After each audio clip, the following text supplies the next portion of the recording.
La sombra sobre Innsmouth. Un libro escrito por H.P. Lovecraft.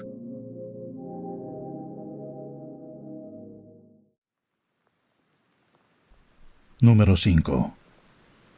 Una suave lluvia matinal me despertó de mi aletargamiento en la zanja del ferrocarril cubierta de maleza, y cuando salí tambaleándome a la carretera, no vi rastro alguno de huellas en el barro fresco.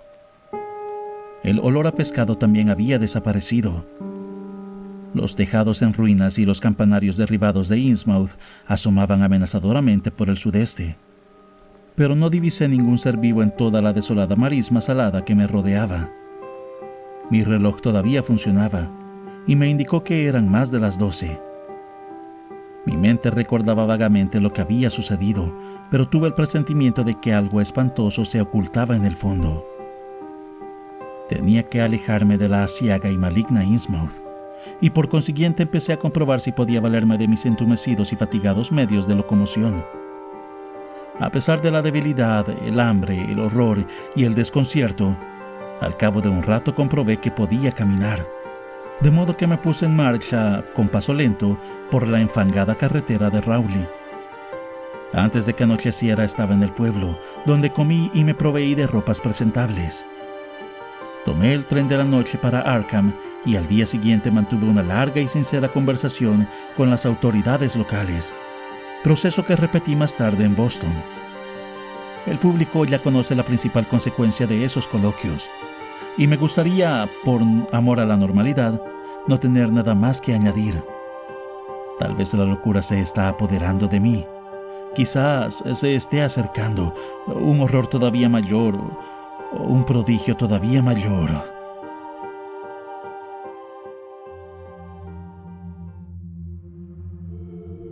Como es fácil de imaginar, renuncié a la mayor parte de mis planes previstos para el resto del viaje.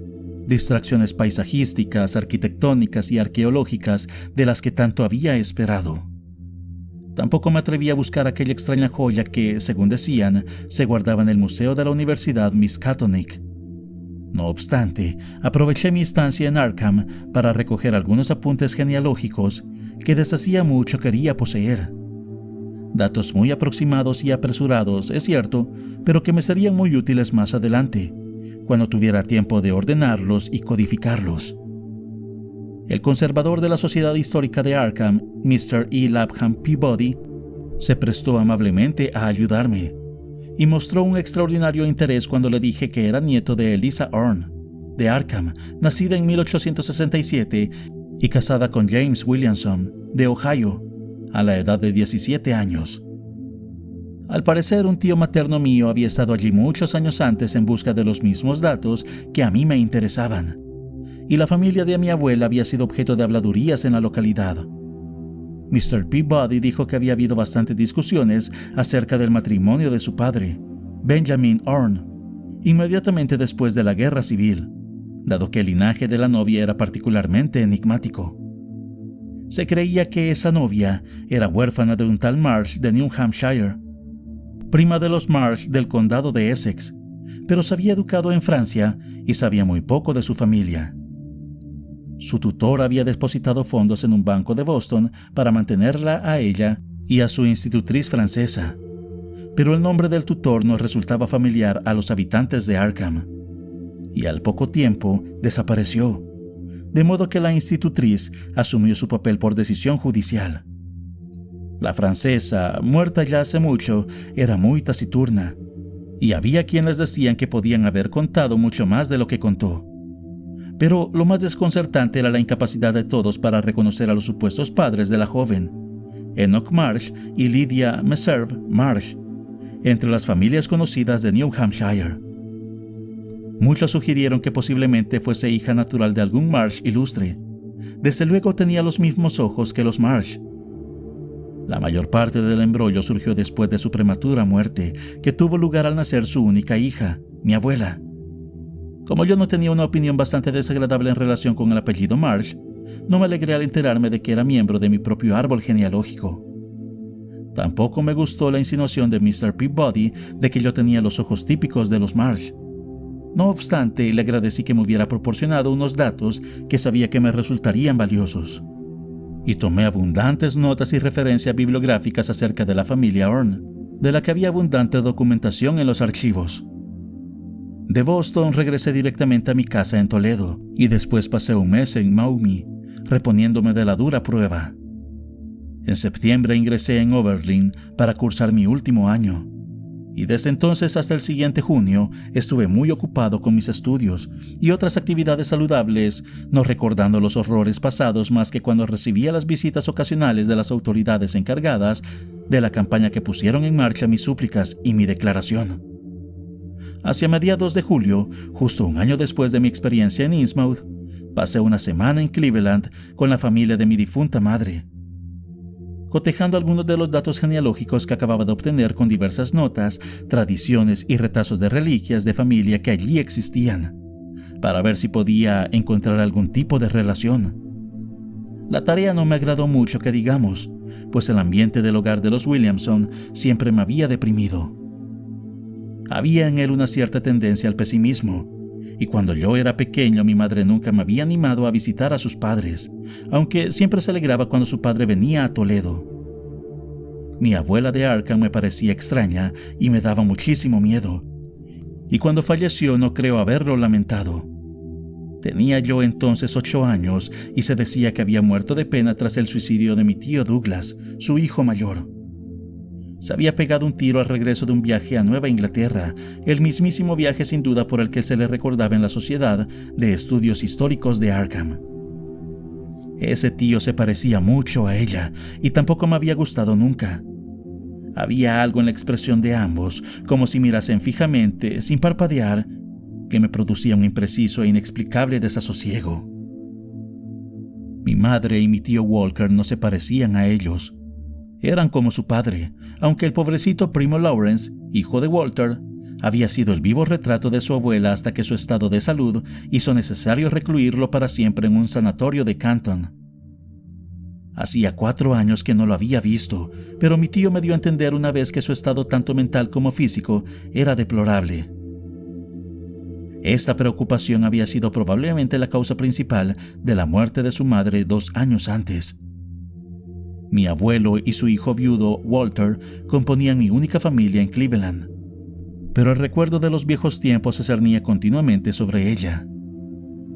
Aquel lugar seguía sin gustarme y procuré llevar a cabo mis investigaciones con la mayor rapidez posible. Mi abuelo me proporcionó abundantes documentos y tradiciones de los Williamson, pero en lo referente a los Orne, tuve que contar con mi tío Walter, que puso a mi disposición el contenido de todos sus archivos, que incluía notas, cartas, recortes, legados, fotografías y miniaturas. Repasando las cartas y los retratos de los Orne, fue como empecé a contraer una especie de terror hacia mis propios antepasados. Como he dicho, mi abuela y mi tío Douglas siempre me habían inquietado. Años después de haber desaparecido, todavía contemplaba sus rostros en los retratos con un sentimiento de repulsa y extrañeza perceptiblemente acrecentado. Al principio no podía comprender el cambio, pero poco a poco empezó a imponerse en mi subconsciente una especie de comparación horrible, a pesar de la firme negativa de mi conciencia a admitir siquiera la más remota posibilidad. No cabía duda de que la expresión característica de aquellos rostros me sugería algo que no me había sugerido antes, algo que me producía un pánico absoluto si pensaba demasiado abiertamente en ello. Pero el peor sobresalto se produjo cuando mi tío me mostró las joyas que los Orne guardaban en una cámara acorazada del centro de la ciudad. Algunas de ellas eran primorosas y bastante estimulantes, pero había un estuche con extrañas alhajas antiguas pertenecientes a mi misericordiosa bisabuela que mi tío casi había preferido no mostrar. Tenían, me dijo, un diseño muy grotesco y casi repulsivo, y nunca, que él supiera, las había llevado en público, aunque mi abuela las solía disfrutar contemplándolas a solas. Sobre ellas circulaban imprecisas leyendas que se las atribuía mala suerte, y la institutriz francesa de mi bisabuela había dicho que no deberían ponérselas en Nueva Inglaterra, aunque en Europa podrían llevarse sin el menor peligro. Mientras mi tío empezaba a desenvolver despacio y a regañadientes los objetos, me recomendó que no me dejase impresionar por la rareza y la habitual atrocidad de los diseños. Los artistas y arqueólogos que los habían visto dictaminaron que su ejecución era excepcional y exóticamente exquisita. Aunque nadie fue capaz de precisar con qué metal habían sido elaboradas, ni de indicar a qué tradición artística concreta pertenecían. Había 2 brazaletes, una tiara y una especie de pectoral. Este último tenía ciertas figuras en alto relieve de una extravagancia casi insoportable. Mientras me hacía esa descripción, yo había contenido mis emociones, pero mi cara debió traicionar mis crecientes temores. Mi tío parecía preocupado y dejó de desenvolver las joyas para estudiar mi semblante.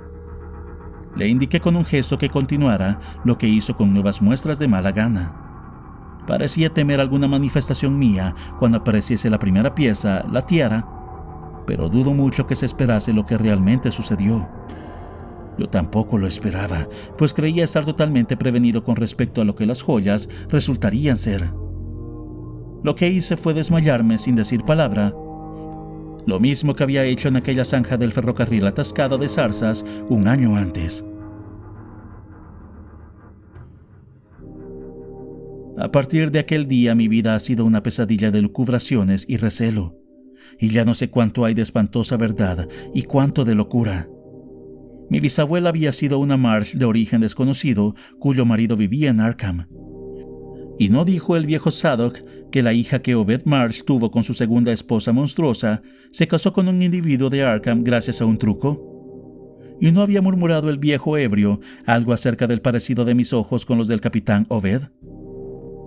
También en Arkham me había dicho el conservador del museo que yo tenía los típicos ojos de los Marsh. ¿Fue Obed Marsh mi tatarabuelo? ¿Y entonces quién o qué era mi tatarabuela? Pero quizás todo eso no fuera más que desvaríos. Aquellos adornos de oro blancuzco podrían haber sido comprados perfectamente a algún marinero de Innsmouth por el padre de mi bisabuela, quienquiera que fuera. Y aquella expresión de fijeza en los rostros de mi abuela y de mi tío, el que se mató, podía ser pura fantasía reforzada por la sombra de Innsmouth que ha alterado mi imaginación de manera tan amenazadora. Pero, ¿por qué se había matado mi tío después de indagar sobre sus antepasados de Nueva Inglaterra? Durante más de 2 años rechacé estas reflexiones con cierto éxito. Mi padre me consiguió un empleo en una compañía de seguros y me enfrasqué en mi ocupación rutinaria lo más profundo que pude.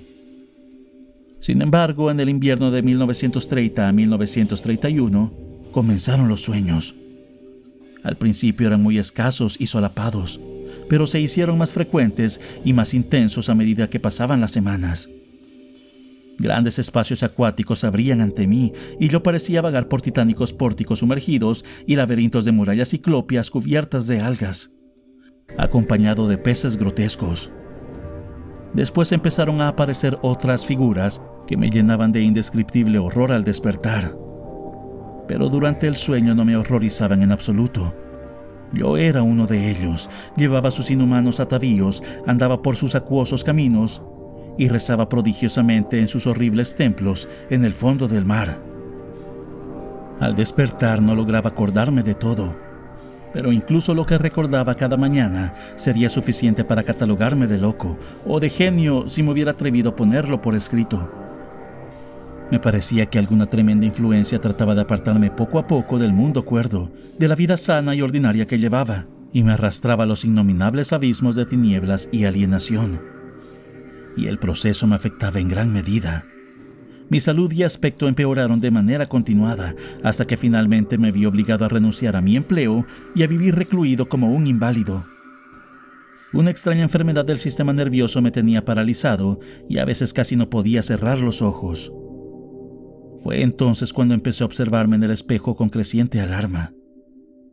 No es agradable contemplar los lentos estragos que produce la enfermedad, pero en mi caso había sido algo más sutil y más desconcertante detrás.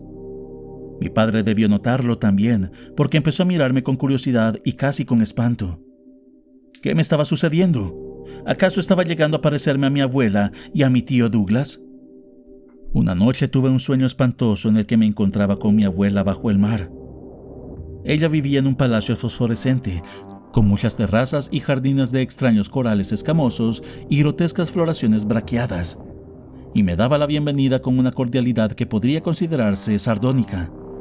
Había cambiado, como los que se van al agua para cambiar, y me dijo que no había muerto. En su lugar había pasado a un lugar de cuya existencia se había enterado su hijo muerto, un reino cuyas maravillas, destinadas a él también, había desdeñado con una pistola. Ese iba a ser también mi reino, no podía evitarlo.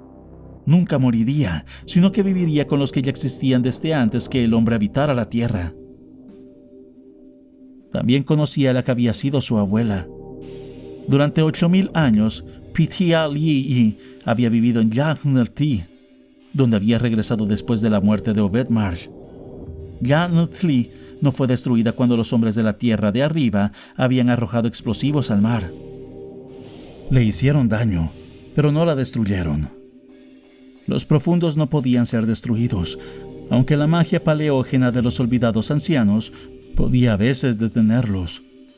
Por ahora descansaban, pero algún día, si se acordaban, se levantarían de nuevo para reclamar el tributo que el gran Cthulhu anhelaba. La próxima vez sería una ciudad más grande que Innsmouth. Habían planeado extenderse, y para ello habían criado a los que les ayudarían. Pero de momento, deben esperar una vez más. Yo debía sufrir un castigo por haber provocado la muerte de los hombres de la tierra de arriba, pero no sería duro.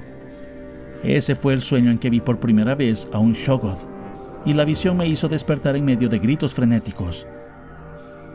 Aquella mañana comprobé ante el espejo que había adquirido definitivamente la apariencia de Innsmouth. Por ahora no me he pegado un tiro como mi tío Douglas. Me compré un arma automática y estuve a punto de dar ese paso, pero ciertos sueños me disuadieron. Los tensos extremos del horror que me aflige está disminuyendo, y me siento extrañamente atraído por las desconocidas profundidades del mar en lugar de temerlas. Mientras duermo, oigo y hago cosas raras, y me despierto con una especie de exaltación en vez de temor. No creo que deba esperar un cambio completo como los demás. Si lo hiciera, mi padre probablemente me encerraría en un sanatorio, como encerraron a mi pobre primo. Allá abajo me aguardan prodigiosos e inauditos esplendores, y no tardaré en ir a buscarlos. La Rail, Cthulhu Flakdam y Ajia. No me daré un tiro. No puedo estar destinado a darme un tiro. Planearé la huida de mi primo de ese manicomio de Canton, e iremos juntos a la ciudad de Innsmouth de maravilloso agüero. Nadaremos hasta el siniestro arrecife y nos sumergiremos en los negros abismos hasta la ciclopia Gianalti, la de las múltiples columnas, y moraremos para siempre en aquella prodigiosa y majestuosa guarida de los profundos. Every day is a struggle. Every day is a trial. Every day is a failure. I have to walk another mile. I'll go wherever you go.